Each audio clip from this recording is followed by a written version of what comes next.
Welcome to Guide Guru. We hope this video helps. You start by locking down two numbers, the path length and the signal propagation speed.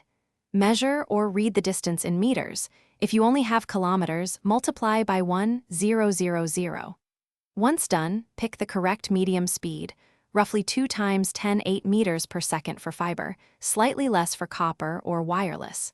Now perform the basic division, distance divided by speed. Do this immediately, so you have a baseline propagation delay in seconds. Next, you convert and compute carefully. Make sure both distance and speed share units, meters and meters per second. If the route has multiple segments, calculate each segment's propagation delay and sum them. Do not forget fiber runs, copper hops, or wireless legs. After dividing for seconds, convert to milliseconds by multiplying by 1,000 to match typical latency metrics. Also compare propagation delay to serialization and queuing delays, because propagation is only one component of end-to-end latency. Finally, you present the final number and validate it.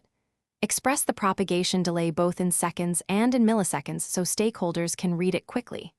Once done, add it to other latency components to get total end-to-end delay.